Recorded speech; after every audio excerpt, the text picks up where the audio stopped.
I want to open up first by thanking you. This is really wonderful. We're at the ADL offices. Absolutely beautiful, and thank you so much for your time. Of course. I want to begin by asking you, if you were to assess, and I were to have asked you on October 6th, before everything that we've been suffering as a people since October 7th, but on October 6th, if I were to have asked you, what is the state of anti-Semitism, what do you think your response would have been? Oh, well, look, anti-Semitism, which sometimes is described as the oldest hatred, has been growing and expanding and intensifying in recent years. I mean, over the last decade, from 2013 to 2022, anti-Semitism in America alone was up something like 400%. I mean, we saw record years, the worst years ever. Actually, to step back from that, it started surging in 2016, all weighted to the second half of the year during the election. But that pace has just accelerated and expanded. So again, during the Trump years, it went up. During the Biden years, it's continued to go up. 2019 was the worst year we ever saw until 21, which was the worst year, until 22, which was the worst year, and 23 will be even worse. So we were already alarmed. We were already dealing with an increased volume of acts of harassment and vandalism and violence targeting Jewish people. We were already looking at an uptick in anti-Jewish sentiment, because we don't only track incidents at ADL, though it's a big part of what we do. We've been doing it for 45 years. We also monitor attitudes. We've been doing that for almost 60 years. And again, we've seen trends that were alarming before 10/7, but since 10/7, everything is up like orders of magnitude. So let's talk about what actually changed in your mind. Obviously, the shock of October 7th. I mean, everybody remembers where they are when they first found out, and it was shocking, jarring, heartbreaking. But it was almost very surprising to me, at least. I don't spend my life monitoring anti-Semitism and Jew hatred, but it was kind of shocking to see in halls of power in universities and higher education an upswelling of a real, something very ugly upswelling in America. How would you characterize what you think changed? Did this surprise you? Did this catch you off guard? Well, it's funny. I mean, I literally wrote a book in 22 called It Could Happen Here, which the subtitle was From Hate, how do we go from hate to the unthinkable, and how do we stop it? It was about how demonizing rhetoric and sort of delegitimizing language can lead to horrible things, and why it's important to intervene and sort of interrupt intolerance before it really, metastasizes into something fatal. And it was written, I started working on this after Pittsburgh, and then it just sort of gained steam as things continued to go south in this country in many ways. So what I would say is that it was not surprising. Well, let's step back. The attack on 10/7 was surprising every way. Correct. And I think it was surprising, yes, the military failure and the intelligence failure, really the political failure, all those things were surprising. But what was stunning was then what happened here in terms of the moral failure. That's what I'm asking about. Yeah. So whereas the event itself was not altogether surprising, Hamas has been very clear they wanted to do this for a long time. What was shocking, maybe that's the word, what was shocking was how incompetent and inept so many people were in this country and how they responded to this. And maybe I'm letting them off the hook when I describe it as incompetence or ineptitude. I mean, some of it was with intention.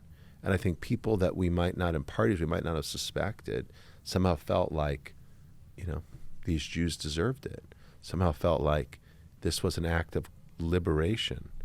The vulgar ways in which this moment, this heinous, barbaric atrocity was described really still leave me feeling, still feel nauseous 4 months later. Did you have specific either organizational partners or people in your life who you were disappointed by how they responded to this?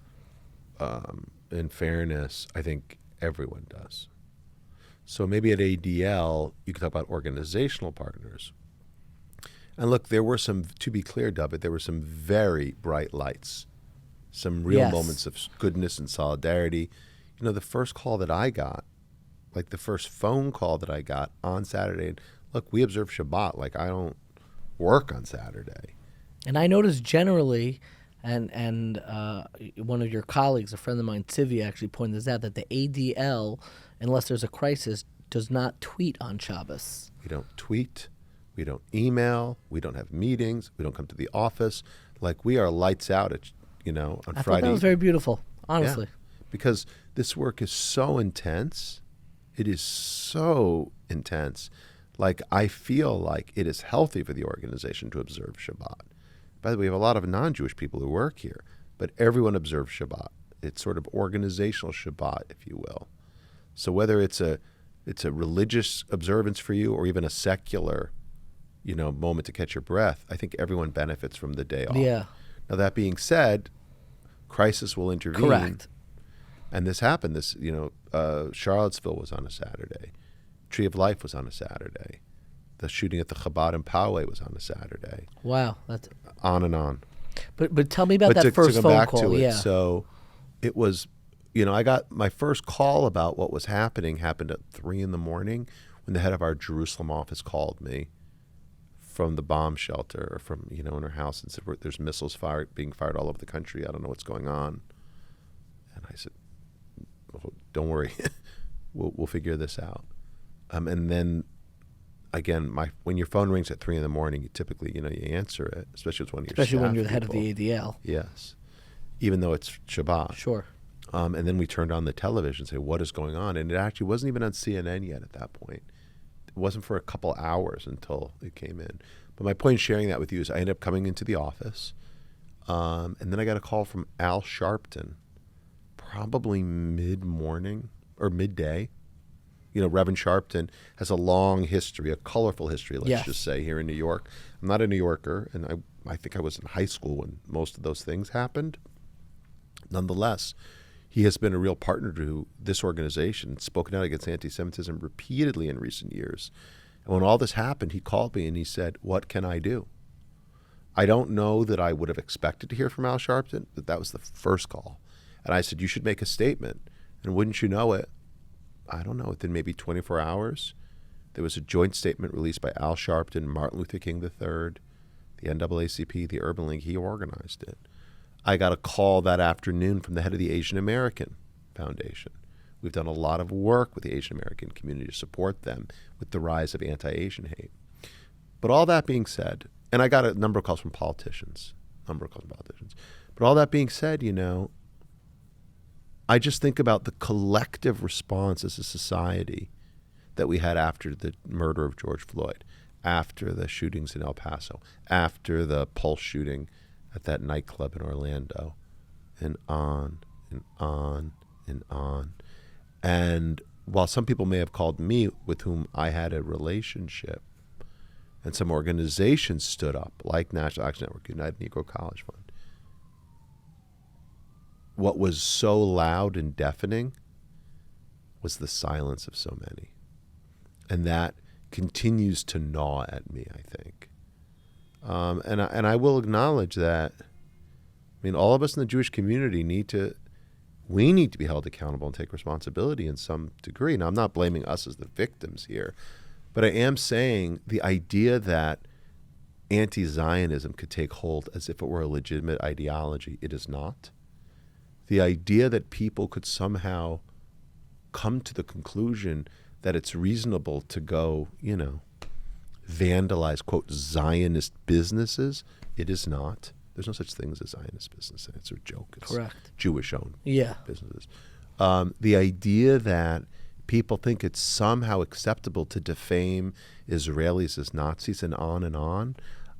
We have not done a good enough job in making the case about why this is all so absolutely, indisputably, not just like obnoxious, it's dangerous. And so, again, I'm not trying to blame the victim, let me be clear, but I think all of us need to look in the mirror and say, how are we going to do better?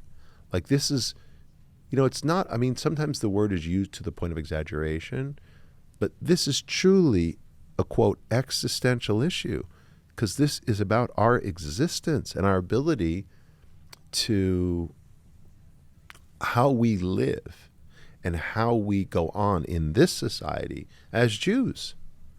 Look, like my grandfather's a Holocaust survivor from Germany. My wife was an Iranian kind of Jewish woman, grew up, during and after the revolution. Like, I would venture to guess if you looked at the expanse of Jewish history, we have lived, I haven't done this. Maybe you have. Maybe some other expert has. But my guess would be if you looked at 2,000 years of history in diaspora, that we've lived in more precarious situations than we have lived in secure ones, right? Sure. So we've lived in more insecure than secure. The question is, this moment, this experiment, this extraordinary democracy, which has been so good to our people, which has allowed us to live in a secure way for a long time, whether that will persist or whether the age of insecurity will come back. And I think that's what we're looking at right now. And I think the future is uncertain.